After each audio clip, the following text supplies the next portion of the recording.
I'm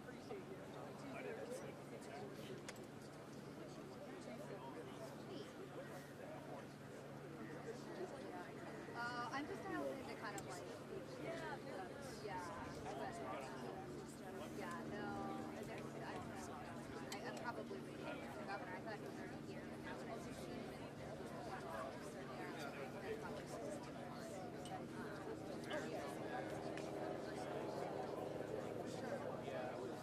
yeah, no, I don't think they're not budging. They're always kind of it's not looking like I mean, that's what will happen. And I'm like, oh, it's not open, but I'll definitely keep you posted as soon as I see it. So, and then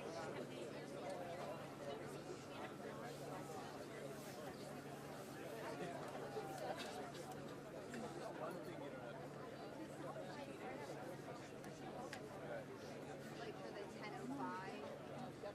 Oh. No. Yeah, I would really. I saw some. Yeah, I would take a look by the top of the 10. Or if we have any. So, okay, I'll definitely keep you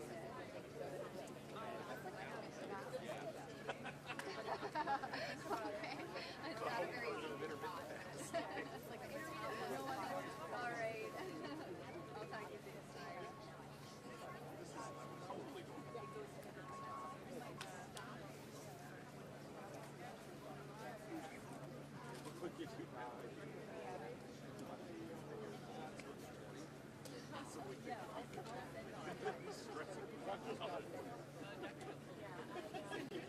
to you soon.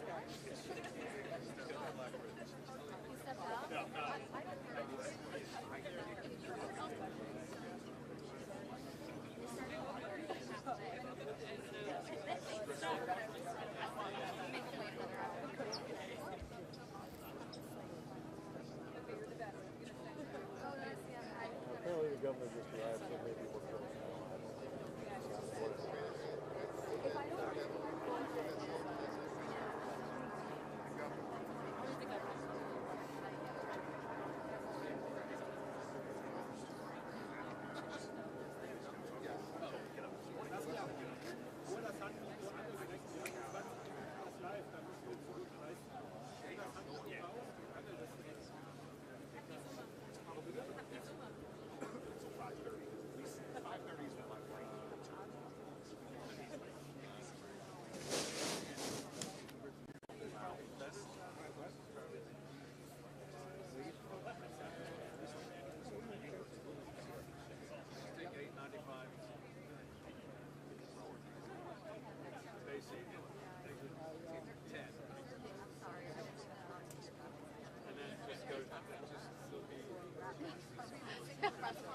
Can you imagine? I know, I can't really hear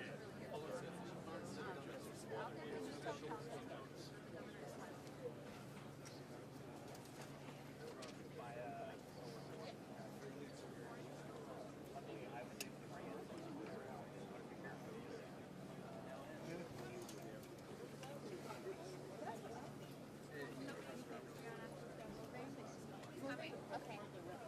Walking, but people are talking to him. Hey there, 2 minutes. They're moving now. Everyone gets stressed.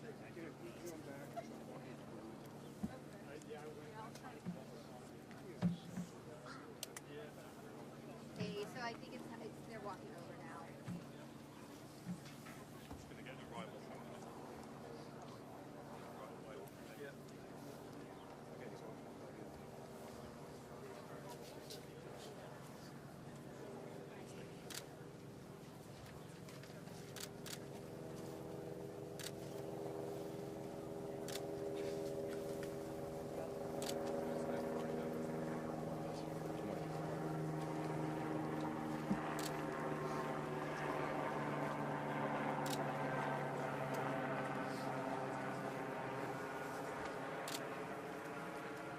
Thank you all for being here.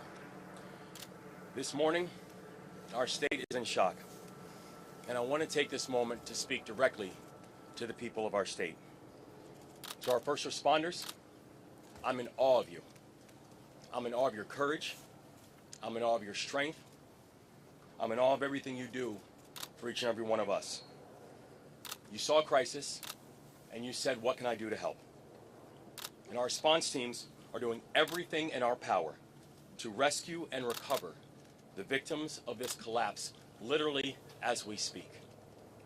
People who, as we speak, are out there, are divers, are air assets.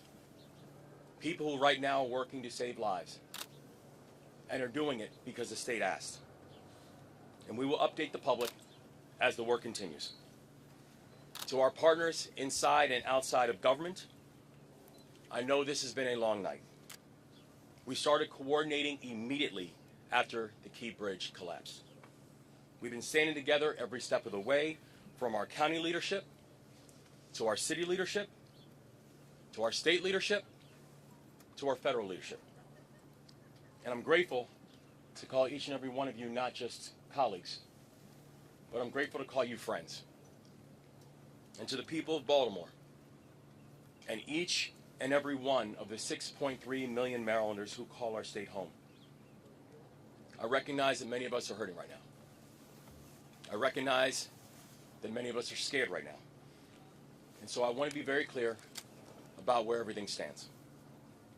We are still investigating what happened, but we are quickly gathering details. The preliminary investigation points to an accident. We haven't seen any credible evidence of a terrorist attack. Our administration is working closely with leaders from all levels of government and society to respond to this crisis, and not but just by addressing the immediate aftermath, but also by building a state that is more resilient and a state that's more safe. That is our pledge, and that's our commitment, and we're going to keep that commitment. And lastly, to the victims of this tragedy and their loved ones, all of our hearts are broken. We feel your loss. We're thinking of you, and we will always be thinking of you. We pray for the construction workers who are on the Key Bridge, and we pray for everyone who has been touched by this tragedy, and their families, and all of their loved ones. But Maryland, we will get through this, because that is the Maryland spirit, and that's what Maryland is made of. We are Maryland tough, and we are Baltimore strong. So in the face of heartbreak, we come together. We embrace one another, and we come back stronger. That's what we've always done. That's what we'll continue to do. And that's what we're going to get done together. And we're going to pray for Baltimore. And I'd like to turn this over to Senator Van Hollen, who's done a remarkable job in our fellow delegation in providing support. So thank you, Senator. Thank you, Governor. As the Governor said, we come together. We come together in Baltimore. We come together in Maryland. First of all, our hearts go out to all those who are on the bridge and their loved ones. We pray for them. Our gratitude goes out to the first responders who, as we speak, are out there continuing to conduct search and rescue operations. I want to thank the Governor, the mayor, the county executive, all the people gathered here as part of Team Baltimore and Team Maryland. And the federal government is with them as a partner. The Coast Guard, as we speak, is also part of this mission. Coast Guard cutters, Coast Guard aviation assets. I spoke twice today with Secretary of Transportation Pete Buttigieg. Pete Buttigieg has pledged that they will do everything they can to very quickly release emergency response funds for this important project. The National Highway Transportation Administrator is on his way to Baltimore if he's not here already. They will be releasing those early funds once all the parties are fully engaged. Second, the National Transportation Safety Board. I talked to the chair this morning. She and her team will be conducting an investigation of what happened. And finally, the Army Corps of Engineers, naval assets for looking below the surface and clearing. All of this is going to be part of the effort.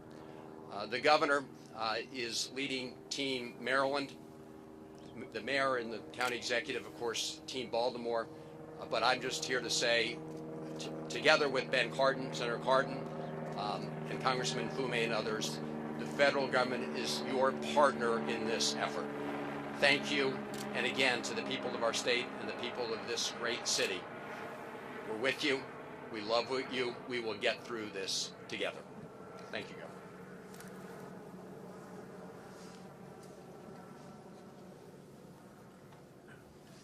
Good morning again. Paul Wiedefeld, Secretary of Transportation. Just a few updates since our meeting this morning. The crew that was out there working was basically repairing potholes, just so you understand that. Had nothing to do with a structural issue at all in the facility. At this time, one person has been rescued, and so far, and our efforts continue in terms of that. Engineers are on site right now, determining both some of the structural issues, obviously some of the debris field, and we'll start to work that, but we'll work hand in hand with the NTSB before we take any further action in that area. With that, I did want to introduce the FBI for a few comments as well. Hello, my name is Bill Del Bagno. I'm the special agent in charge of the Baltimore field office. First and foremost, I want to say that our hearts go out to everyone that is impacted by this tragedy, especially the victims and their families. On behalf of the FBI, I would like to say that we are with you, we're with Baltimore, and we're with the partners every step of the way. The FBI, on very first, looking at and assessing this matter from an investigative standpoint, I want to be clear that there is no specific or credible information to suggest that there are ties to terrorism in this incident. The FBI has been part of this response from the beginning. We came within 1 hour to the command post and quickly lashed up with our very strong partners all along the way. We will bring whatever resources that the FBI has to bear. We've already brought our crisis response, our victim services, and just recently our underwater search evidence recovery teams are on site. And we will continue to provide all those resources as long as it takes. And as the investigation goes on, we will take it to its logical conclusion along with our partners. To the people of Baltimore, to the public, I ask you to be patient as we go through this and as information becomes available to us. And lastly, I want to say thank you. Thank you to our partners. Thank you to everyone who in the FBI and counts on the FBI. We will always bring what we need to the people of Baltimore, and we are with you. I'd next like to introduce the Coast Guard. Good morning. The Coast Guard is still actively searching at this time. We are using response boat crews from 2 of our local Coast Guard stations, one of our helo crews from Air Station Atlantic City, and also one of our cutter crews on one of our 87-foot patrol boats. We will continue to work with our local, state, and federal partners during this tragedy. Thank you.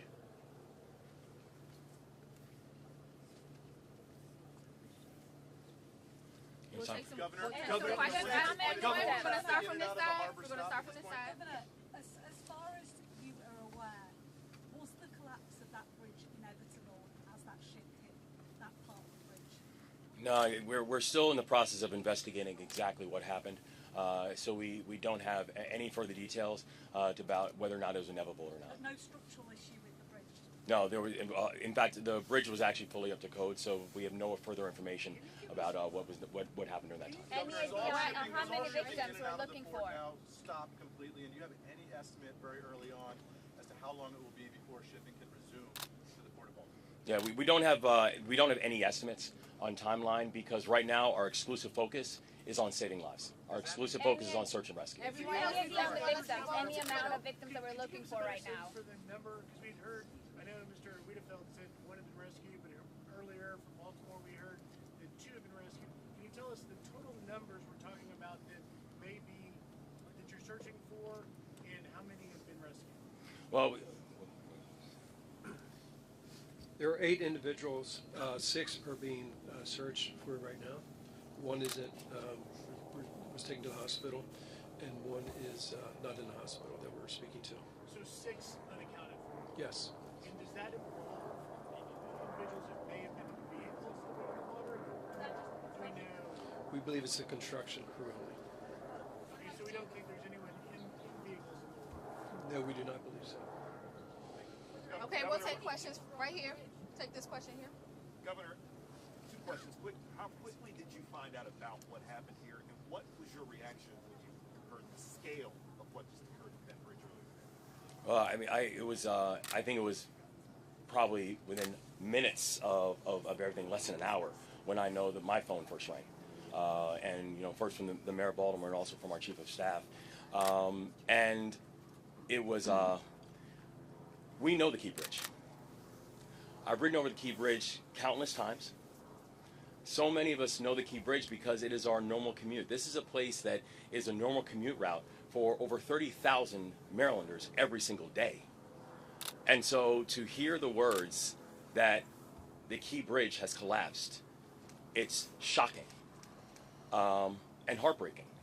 And immediately the first thought and the first ideas go back to what happened to the people, what was the impact on human life. But for every single one of us who are Marylanders, the words that the Key Bridge is gone, it still shakes us, because for 47 years, that's all we've known. And so this is not just unprecedented from what we're seeing and what we're looking at today. It's heartbreaking. Governor, can you confirm that the crew on the ship alerted authorities that it had lost propulsion and was in trouble?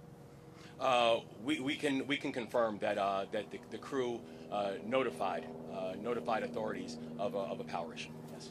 And that they had lost power on the ship? Yes. First thing, we're going to take the question right here.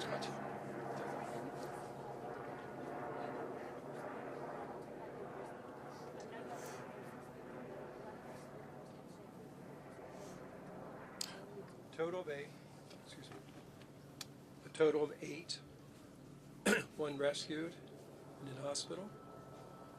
1 not in hospital, but we've communicated with that person, and then 6 that we are searching for. And all construction workers working on the pothole with all 8 of them? Yes, they were all related to the construction program. Yes. We heard that multiple vehicles went into the water. Any word on how many vehicles went into the water and the condition of those people that were in the vehicle? Not at this time. All right, we're going to shift over here. Was there any way to shut down the bridge? Was there enough time for that distress call to trigger something like that?